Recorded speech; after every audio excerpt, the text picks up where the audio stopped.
all the best and blessings. Thank you.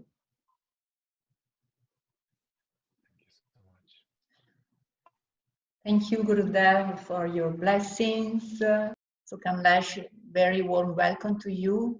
Floor is yours. Namaste everyone, Jai Gurudev. So let me begin by congratulating the incredible team of the Art of Living Europe and the Shri Shri School of Yoga for putting together this exemplary festival and in such a short time.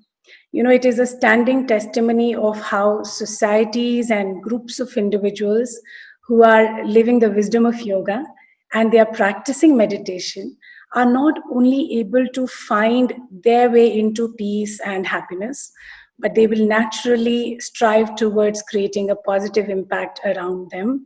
And that is exactly what all of you have done. Congratulations. You know, as Gurudev says, joy is asking what I can do for this society, while depression is asking, what about me? So this festival I see is, you know, one more opportunity to remind ourselves about the power of yoga and to reflect upon how we can all unite as humanity to bring peace and well-being around us. And as Your Excellency, Ma'am Gayatri said, the topic of uniting for mental health is as relevant today in this world of technological advancements as it was probably thousands of years ago. You know, the wisdom of yoga is born in a civilization where even the most difficult and most challenging time is seen just as an opportunity to learn and grow. In fact, yoga was taught in the middle of a battlefield by Lord Krishna to Arjuna over 5,000 years ago. So Bhagavad Gita expounds various methods of working with the mind. You know, starting from Arjuna's depression, the Bhagavad Gita takes us beautifully step by step on the pathway from depression to freedom. And, you know, this freedom comes from yoga. All the 18 chapters of Bhagavad Gita are named yoga, means union. Yoga comes from the Sanskrit root yuj, which means to unite, yog. Yoga is union of body, mind, and spirit. Yoga is maintaining equanimity within, and then also being able to have the skill in action outside so that we are able to lead a very fulfilling life. Again, as Gurudev said, yoga is not just some sort of physical exercise. Yoga is a science to determine the nature of who we truly are and who we potentially can be. Today we know we are all undergoing one of the biggest challenges. As Gayatri ji said, none of us have witnessed this in our lives. Humanity has never faced something like this before, both socially and economically. And this is leading people into very serious mental issues and depression. In this world of, you know, social distancing on one hand and the lockdowns on the other, there are certain people who are battling with loneliness and fear, while there are groups and there are extended families on the other hand who are thrown into living together and facing constant relational issues and domestic violence. People across borders, cultures, communities, economic classes are equally suffering today from this condition. And no form of psychotherapy or antidepressants are much of help, as this is not some mental disorder, as Gurudev had once mentioned, but it's a fear and anxiety stimulated reaction which is causing so much low energy, frustration, disinterest, and hopelessness in the world. So this is my favorite story that I tell everyone on almost all my seminars.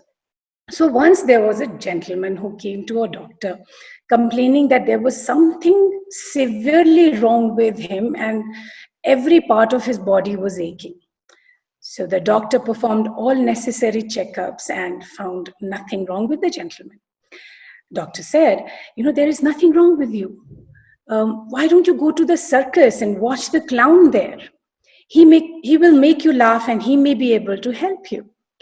So the gentleman thought to himself for a while and then turned to the doctor and he said, Doctor, I am that clown.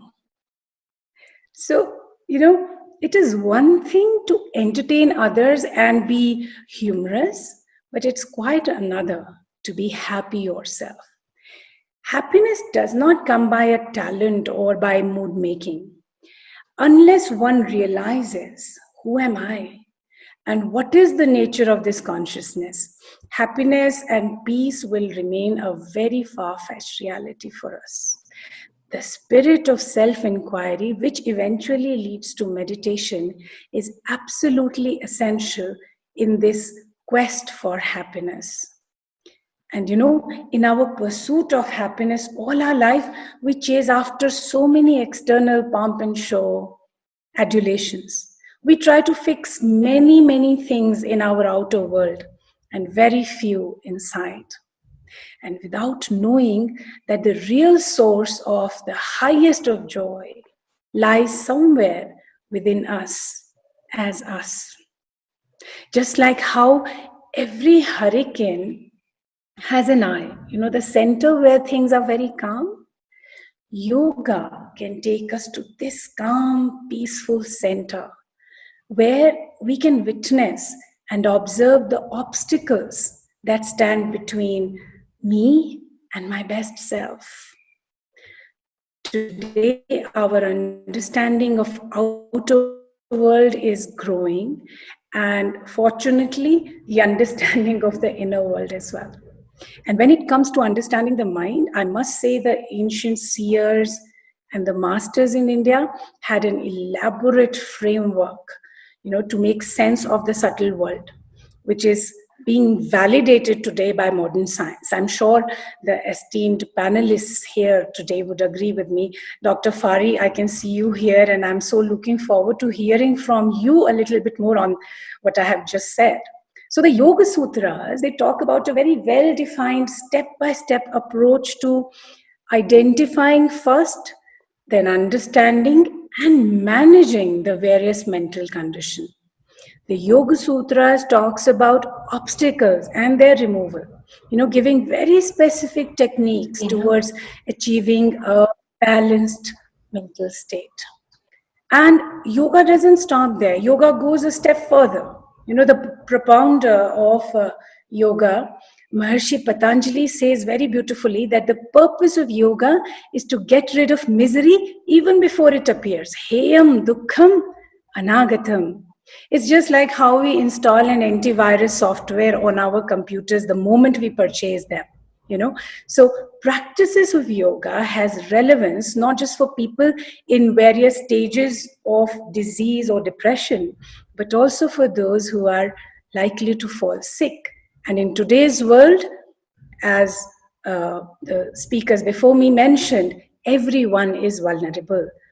Children, adults, and people from all walks of life. So we need to highlight these aspects of yoga for preventing depression rather than only curing it later. Normally in the modern science, until the body shows symptom of sickness, we do not consider that person sick. Whereas in yoga, we believe that the sickness begins much earlier. It begins at the level of our bliss, Anandamaya Kosha. All the yoga students here would understand. And then it affects the state of mind, which is the Manomaya Kosha. And eventually it appears as symptoms in the body, the Annamaya Kosha. So the first sign of sickness is actually the reduction in joy, the reduction in enthusiasm, positive energy, and reduction in our ability to relax, our ability to smile. This is the time when we must work on increasing the level of prana, the life force energy inside of us, along with learn to relax the mind through various techniques of meditation. Breathing techniques like Sudarshan Kriya stabilize our life force and consequently balances the mind. Let me talk about my personal journey. I have little time here, so I thought I'll share with you how I happened to come to yoga and how yoga transformed my life. So when I was back in my college, I suffered from a neurological condition, and I was on a couple of very heavy medications, due to which my academics suffered, and before I even knew, I sunk into depression. Fortunately for me, my neurosurgeon had read about the research on Sudarshan Kriya and its effect on mental well-being. So he sent me on an Art of Living workshop. It has been 24 years since that time. I have never taken a medicine again. The Sudarshan Kriya by Gurudev has not only healed me physically, but it has helped me to find my center and find the purpose of my life. So what Patanjali said many, many years ago about rhythms of the breath and its effect on the human existence is validated in the practice of Sudarshan Kriya today. In fact, last year's Nobel Prize for Medicine also brought to light the impact of rhythms on human existence. This could be maybe the basis of a lot of research in bridging the gap between traditional and modern frameworks of knowledge. Isn't it, Professor Fahri would talk about it, I'm sure. So knowledge of pranayama, the breath works, is like the manual for life. For us to move towards stability of mind, we must understand the basic principles about our life force energy. This is the science of pranayama. As prana stabilizes and rises in the body, one starts to feel a transformation as a direct experience, and it is not any mental forced exercise. One starts to feel happier, creative, and you become more in command of your mind and emotions.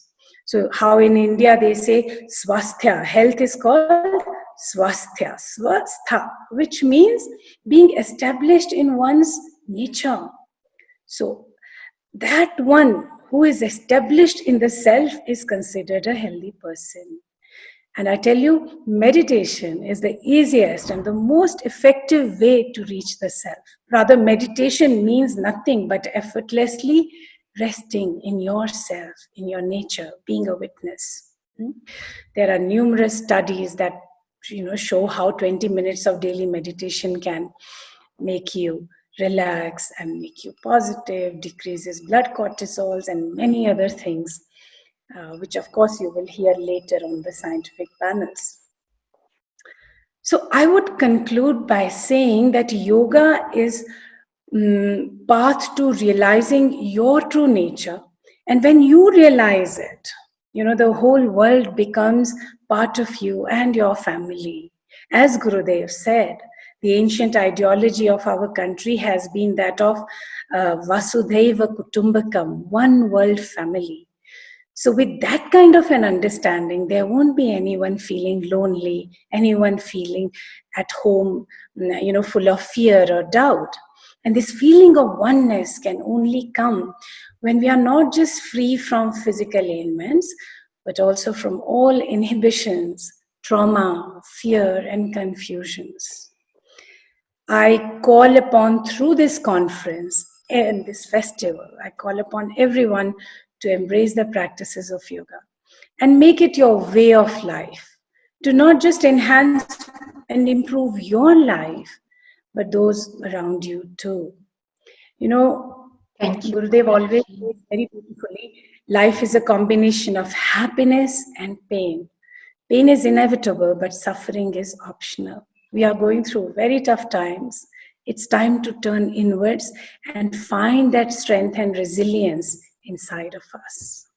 All the best to all the organizers, speakers, presenters, and thousands of yoga enthusiasts. Have a great festival, everyone. Thank you. Thank you, Kamlesh ji, for the uplifting, very lively addressing.